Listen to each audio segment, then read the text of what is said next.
Assalamu alaikum warahmatullahi wabarakatuh. Mimi nauliza swali. Hii Kenya tumekuwa na Minister of Finance mwaka enda mwaka rudi. Wewe umeshaona Minister of Finance akitembea kwa maduka town akieleza watu mambo ya finance?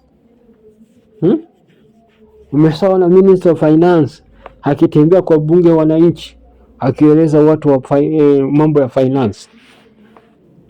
So wanakujanga tu wamesa audit hizo vitu zao, wameongea, wanakuja kwa bunge, wanapitisha, siku zinaenda, hakuna mtu anashughulika. Raundi tumepata Minister of Finance ambao ameamua kutembea kwa kila maduka, ameamua kuenda kwa bunge wa wananchi kujieleza bila hiko, ndio watu waelewe, ndio watu kwa wanapinga vitu waelewi. Swali yangu ni serikali ya Ruto ndio mbaya au Ruto ndio mbaya au wale ambao wanafanya kazi na Ruto ndio mbaya? Lakini wacha niende direct niulize, serikali ni mbaya kwa sababu Wajaluo wako ndani ya serikali au serikali ni mbaya kwa sababu Wajaluo wameandikwa kazi kwa serikali au serikali ni mbaya kwa sababu Wajaluo na support serikali? Tell us. Our brothers on another side,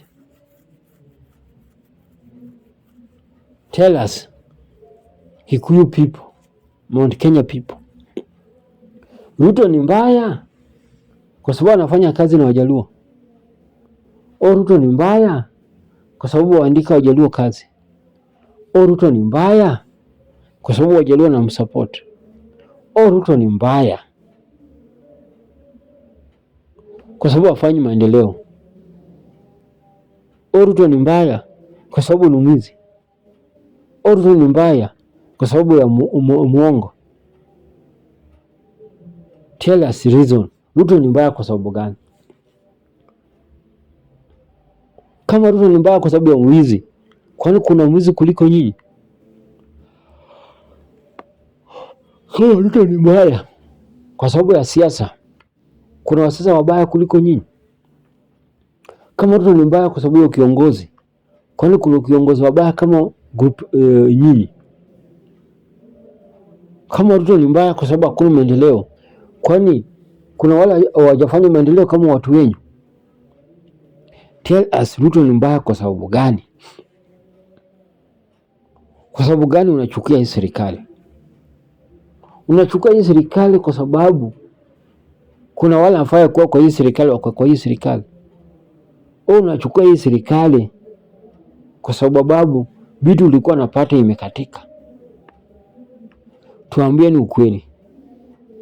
Tuambieni ukweli. Mimi naona hapa duniani kuna fiche ni fiche kwa hii serikali. Si Ruto ni mbaya, Wajaka ndio mbaya kukua kwa serikali. Si serikali ni mbaya. Serikali ni mbaya kwa sababu Wajaka wana support hiyo serikali. Si serikali ni mbaya. Serikali ni mbaya kwa sababu Wajaka wameandikwa kazi kwa hiyo serikali.